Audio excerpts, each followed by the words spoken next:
All right, buddy. Welcome aboard. We've Okay. got Goumba Johnny Siciliano right You, here, and we're you, doing big things. what's going on?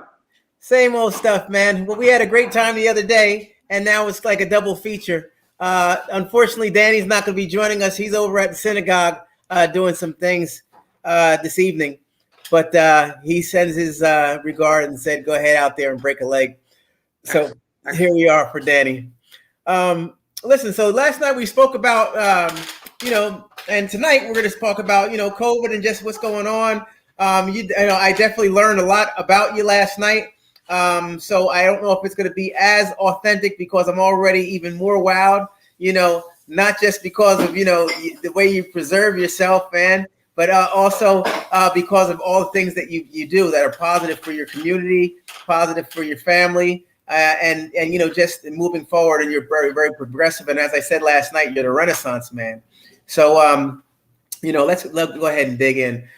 So as you know, this is the show on my YouTube versus the podcast. So this show is a little bit more laid back, talking about you and what you're into, promoting what you're doing and things. I like to have individuals on that I wouldn't mind, learning more about and sharing what you're doing amongst the people. But there's nothing like digging into the biggest issues going on, and that's the pandemic. Unfortunately, I wish we could sway away from that, but all roads lead back to health of the nation and of the globe and this pandemic. So, Johnny, how are you? How are you doing? And what is it that you do? Let's go ahead and introduce. Well, I'm a stand-up comedian and an actor right now. As I told you last night, I'm also an author. Yeah, that's right. That's right. Which I think is the funniest thing in the world. But yeah, I mean, we spoke last night about the pandemic, and I just wanted to say tonight that I'm very optimistic about what's going on. I think we're moving in the right direction. The vaccines are out.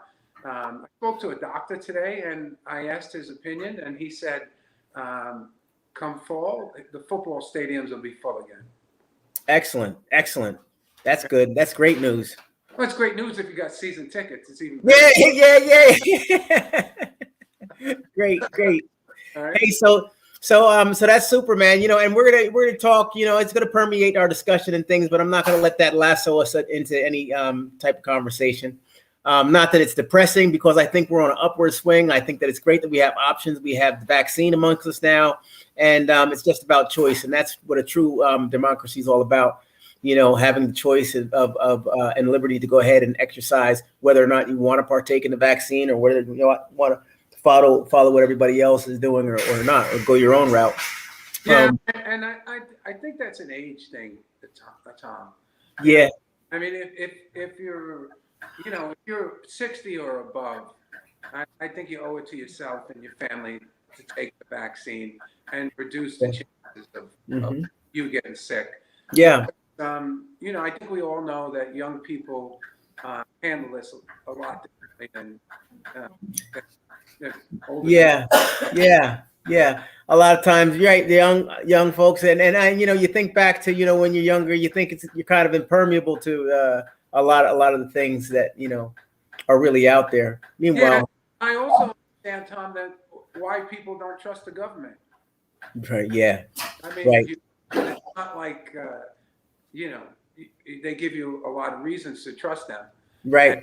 And, I'm sure the government in this particular case is doing the best they can. I mean, literally trying to save the country. But there are a lot of people out there that have their doubts. About the vaccine, and I understand that, but there's a line, I think, where I feel like you definitely should take it. Absolutely. So listen, I want to I know you're doing stand up now, and as I said, we're kind of be different places in this conversation, and I do appreciate your time, but even more so, man, I just want people to understand what you've done. You put out, and Danny came on last night, and he kind of, opened my eyes. I did my research and thing, but just to hear it, you've done quite a bit. What are some of the things that you've done? You mentioned the football stadiums open. Folks, do you realize we're speaking? You actually, it's one thing, okay, if you play for a long time, and that's not even a big thing. you tried out, you made it. You were talk about it. What did you do? Well, I got out of college. I signed a contract with the Jets, and I didn't make the team. The next year, I signed with the Giants, and I got hurt, and literally my career was over. Yeah. But it was an accomplishment for me because I played at a Division III school. Mm-hmm. I was told that I was the first person to ever sign a contract out of that school, Jeez. which was something that I was very proud of. Absolutely. Sure. But that being said, I was there. I'm a guy born in the Bronx. I got to wear a Jet helmet and a Giant helmet, and that's pretty much a dream come true for any local kid. I mean, yeah, sure. I was playing basketball, and I signed contracts with the Nets and the Knicks, or the Mets and the Yankees. Yeah. So, I thought that was kind of cool, and my father used to tease me. He goes, "You couldn't even get an airplane ticket out of town." Because both times I went to camp, I drove. And That's something. I remember when I was in Giant camp, I was walking in, and one of the players said to me, "Who is that guy who gave you that bag?" So I said, "That was my dad." He goes, "Your dad flew out here?" I said, "No, we live down the road." I said, "I was running out of underwear." So my father brought me some. So that's crazy. It was a great experience. Yeah. And just like everything else, you move on, and yeah. I would like to say that I chose my careers, but I didn't have that kind of life. My careers chose me. I had no aspiration to be on the radio, and I had no aspiration to do stand-up comedy. That amazing, was not. Man. I never had that goal. I just more or less fell into it. So I'm more or less one of those guys that I rely on God. You know what I mean? Like people say, "What are you going to do next?" And I said, "That's not up to me." That's exactly where I am right now. So it's like it's the universe working even with our meeting and things like that, man. Just hearing that propels me just to get up and make it to another day, because I know the plan is here. The blueprint's already laid out. I go to church every day. I started going to church every day probably about 12 years ago, and it's so funny when you tell people you go to church every day. The first thing they say is, "Well, what did you do wrong?" And, Jeez, how many bodies you got on you, man? Jeez, And I'm not. Right. I wouldn't consider myself like a religious nut. I go because of it's about my relationship with Christ, and and that's it, and it keeps me upright. Good, man. That's what it's all about. Sure. Yeah. So now you touched up on New York radio. What did you used to do? Where were you? I was on WKTU for quite some time. Wow, KTU. Yeah, New York, 103.5. Yeah. And God, I don't know. I 16, 17 years, 15, something like that. I think 16 years. And then I just, it was very odd. I was offered a contract, to continue at that point. And something just told me, it's time to make yourself uncomfortable.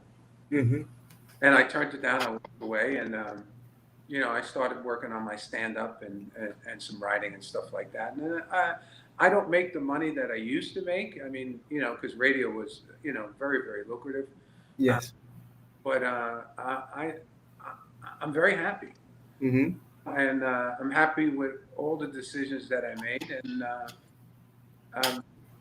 I'm looking forward to the future. I mean, even at this age, I feel like my biggest accomplishments are ahead of me. Yeah. And you know what? You're a very amicable fellow. So, I mean, your personality, I'm sure you walked away with some great contacts, some great people. Well, you're not going to last on the radio if you're not likable. You're not going to last in comedy if you're not likable. And, sure.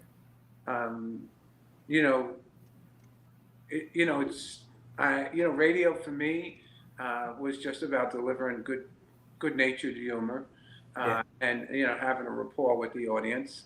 and that worked out nicely. And comedy is, I must say, comedy really changed a lot. The political correctness Yes. has really somewhat invaded the stages, and sometimes like comedians will call me up and they'll go, or I'll call them up and say, I wrote this joke. Do you think I could do it? You know, Yeah. Yeah. and it's like, I'm like, boy, 10 years ago, you could have did way worse than that. And now you see, not all comedians, but some comedians, like they're back on their heels. And, they're really measuring their words. And I find that very sad because if we're going to get, if we're going to get truth, it's going to be from the comedians. Absolutely. When you start censoring comedy, um, as a society, I think we're in a lot of trouble. Yeah. And I don't, I mean, we're both older, and I guess I don't want to speak for you, but I just feel like there's like a oversensitivity now Yeah. in the world, Yeah. and Absolutely. And it kind of went out with the old comic strips. yeah, Even. You know. Yeah. I remember growing up in the Bronx, and we would get in a chop fight on the corner, and then then I would go, "Come on, you want to come over to my house and eat?" And after doing like 20 minutes of mother jokes, and I'm like, "Try that now," and Oh gosh. kids go, "Oh, you bullied me," and Right. so Right. as a guy, as a mature man, I'm sure you come across this yourself, and anybody who's, let's say above 40, you have a hard time processing, not accepting, but processing everything that you're being fed right now, socially and morally. You know what I mean? It's like, I accept everything, but I'm like, sometimes I'm like, I have 5 nieces, and I'm like, all right, you got to give me a little chance to catch up. That's right. You know what I mean? Because this is like, I wasn't raised like this. This wasn't normal for me. And I think people have to take that in consideration when they judge people. Absolutely. Because, people make mistakes, people misspeak, and they do things. And you have to concern yourself with the intent. And we're so quick to throw people overboard now and just like destroy them. And I think we should be taking people on board. And when Yes. people make mistakes, and give them a way back. Yes. Do you understand what I'm saying? Yep. Give them a way back, and let them learn from their mistakes, and let them join the team. Why? I don't understand why we're in a Yeah. society now that just want to cancel people, at every opportunity. And what good does that do for your cause? It just creates more enemies. Yes. So there's a lot of people, I mean, you're in the talk business now. Yeah. I mean, you could say something innocently, and you could be, they'll put your hand in the fire. Yeah. You know what I mean? Yes. And Absolutely. you're like, well, that's not what I meant. And people, I don't care. Right. That's not what I heard. Mm-hmm. And that troubles me as someone who makes a living for. Yeah. Well, this even through hardships and travesties comes the light. So hopefully with this pandemic, we talked about things last night with regard to the panhandlers and the people who are just really toughing it out in Manhattan and all across the globe, and that they didn't have things in place and that it's really rough on them. But now it's just a matter of the power of forgiveness is very important, as well as being able to empathize and try to relate. This is, if nothing else, we can all relate for fighting for our lives right now. Yeah, really oddly enough, it just seems worldwide, that it's always a crisis that has to bring people together. You would hope that it would be some kind of social consciousness, but that's not the way. It's a fire, it's a flood, it's a pandemic, and then people come together, and you're like, I guess that's why they say God works in mysterious ways. Yes. So you think people would be smart enough to come together without any of that. Right. But right. That doesn't seem the case worldwide. I mean, sometimes it's even worse. And I'm like, this is so unnecessary. We're so much smarter than this. Yeah. Or are we? Right. You know what I mean? Yep. Yep. It's very interesting time to to be on Earth. For real. There's a lot of change. I mean, there's so much change going on. Mhm. You can hardly keep up with it. Yes. And a lot Yes. of it is good. A lot of it, I understand, and I'm totally with it. But you know, people. I think society needs to have a little bit more patience with with everybody. Yeah. Yes. And I think if there was a little bit more love, a little bit more kindness, uh, and people weren't so quick to um, eliminate you for whatever reason. You know what I mean, Tom? Yes. Absolutely. So Absolutely. It's it's crazy because like right now, we have the power for change. We definitely it's all in our hands. And you look at history and you think of like the bubonic plague and all those times that like was a time to pivot. And the planet people might have stayed in the same norm, but we're at such a level of intelligence right now. And even like right now, I watched it on the news. Now they have the cloning, like yeah, clone and do all this weird stuff now. But it's like it's scary because everybody has these sick minds, and you have to be worried about everything. Before it was like fantasy, it's like, oh wow, imagine if we could do it. Now the closer we get to stuff, it's like, oh gosh, this is yeah. Well, really happening. I think the information highway uh, changed the world a lot for the better and some for the worse. And Yes. I think we have to eliminate, what's worse. Social media was very exciting in the beginning, and now it is. It seems to be like some type of sick obsession. Right. You Yeah. know, like I tell my nieces, I'm like, you don't understand. We used to go on vacation. My father used to take out a map and put it on the hood of the car. He used to go, I think this is where we are.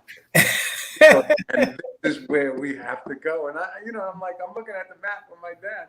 Now you just go to Google Maps, you know what I mean? And you punch it in and you get there and you complain about the GPS. I'm like, God, people don't know what a family vacation was like. Yeah. Did you do that? Did you guys hop in the car? Oh man, the stickers and all that, King's Lodge and all the different places. Where did you go for family vacations as a kid? We used to go to King's Lodge.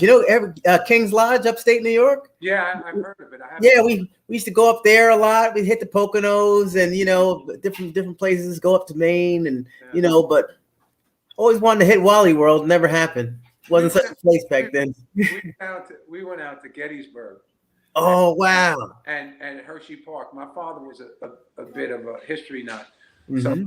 so we have to go to Gettysburg. So we get to Pennsylvania, and we're driving in the car, and we're in Amish country.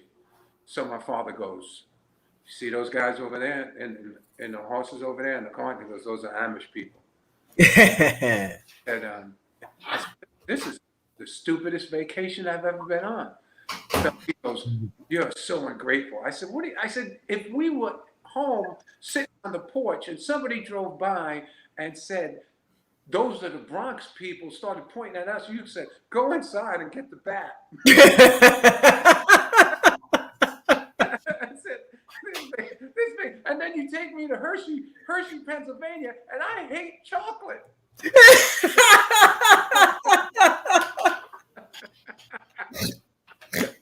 I do. I hate chocolate. I'm one of those few people that hate chocolate. Oh man! Every woman I ever went out with, especially my wife, wife's a real chocolate. They'd say, "You hate chocolate? Oh my God, that's fantastic. More." And I'm like, "Oh, I don't like. I like strawberry. I don't know what." And you have to almost apologize. Yeah, I hate chocolate. I know I'm weird. Yeah. Hey, so listen. So you've been in some movies as well, and you've done some roasting and things. You want to. Yeah, I did some roasting. I won a roasting contest at the Friars Club. They had a series of roast, and then the winner gets to Matt Lauer. I got to roast Matt with at a big luncheon. So that was kind of nice. Even though I did well at the roasting, I didn't like it. Too mean. Yeah. It was too mean. I went to a couple of, I was asked, when I won the contest, I was asked to do a couple of roasts after that. And one of the other comedians, and that was my last roast. Yeah. Gotcha. I dabbled, had some small parts in movies and TV, but I've been auditioning. The auditionings are getting bigger, and you've been around the business, Tom. I mean, yes. Sister and whatnot.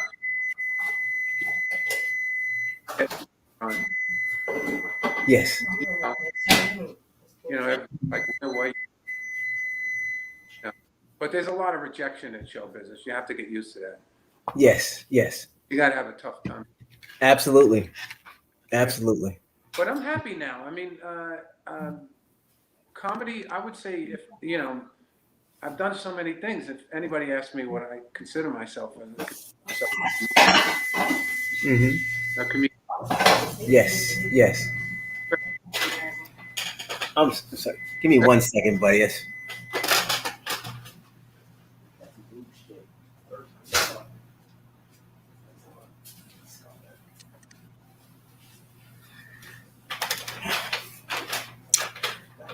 All right. Sorry about that, man. Thought I could kind of wing it, but that thing doesn't go off by itself. The microwave. That was the microwave? Yeah. So you have those things that you're doing. You have the different. So now you're doing open casting, or you just kind of going. I have a couple of people that send me out on auditions, and auditions are very different now. They were all videotaped. I do all the auditions in my home.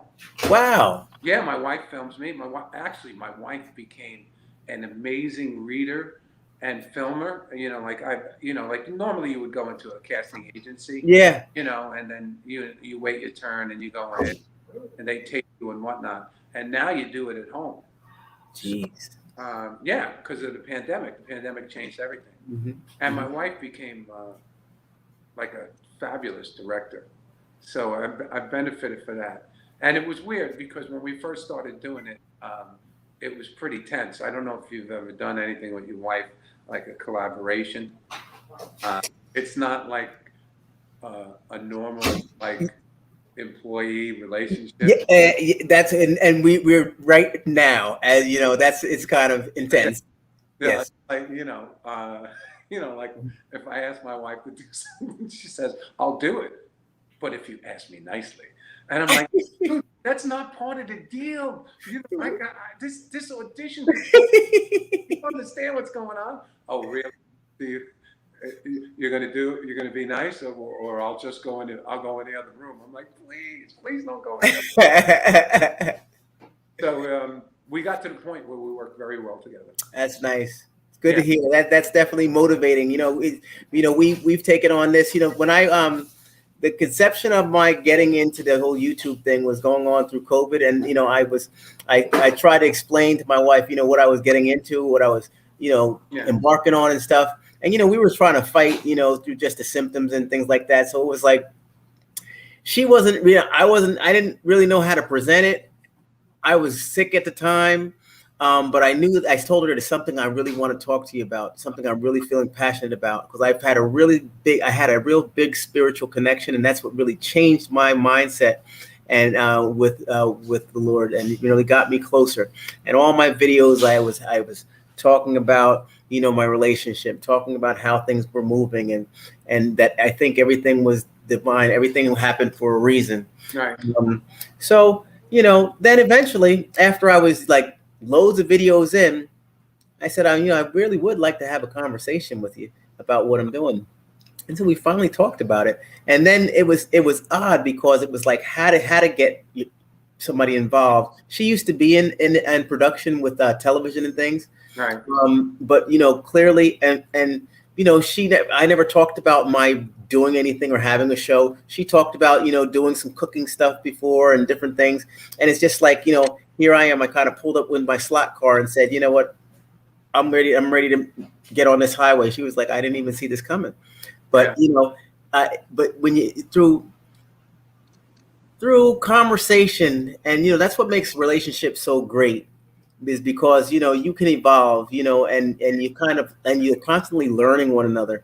So she's learning about my strengths now, and with regard, and even my short time of doing a podcast and speaking with people, and she sees my sincerity and trying to really draw the connections and help, and well, she sees you in the world now. Yeah, she sees that's the best way to explain it. Yeah.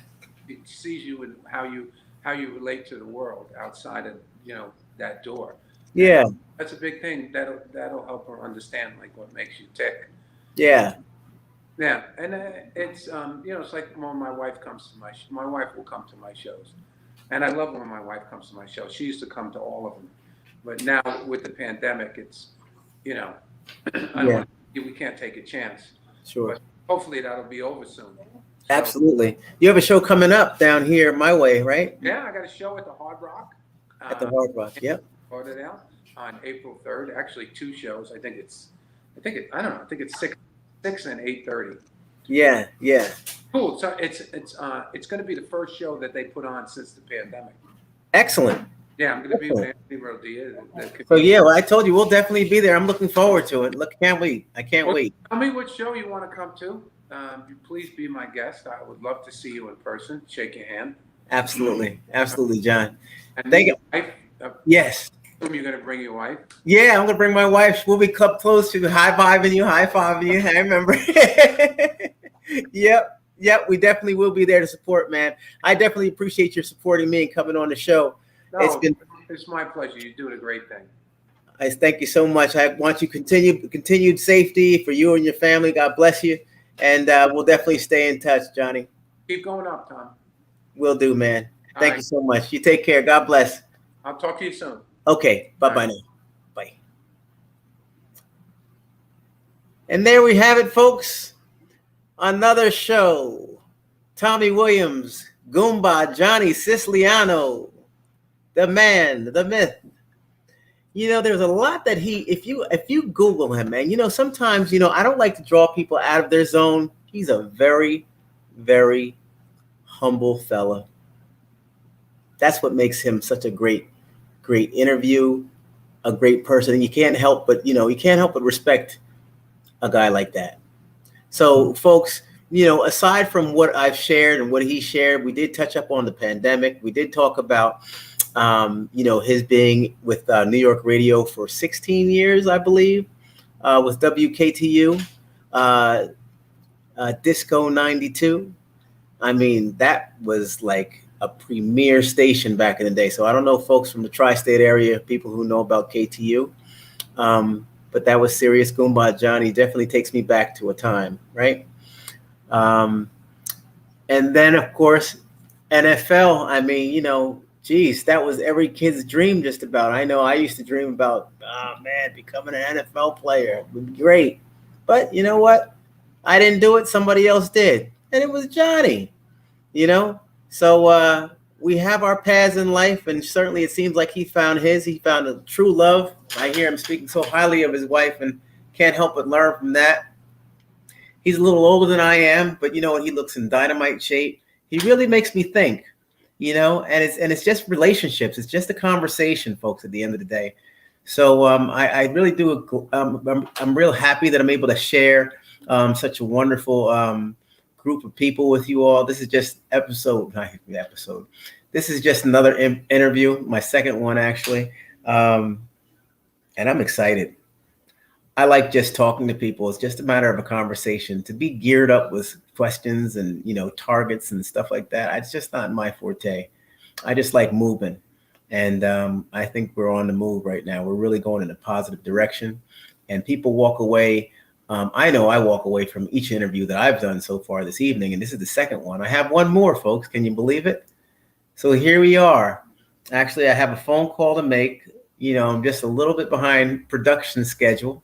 It's a one-man show pretty much for right now. I just learned the technology. I think that everything is going along famously, and I'm excited about the future. I think that the as time goes by, the more we're going to just dig in and really get into it.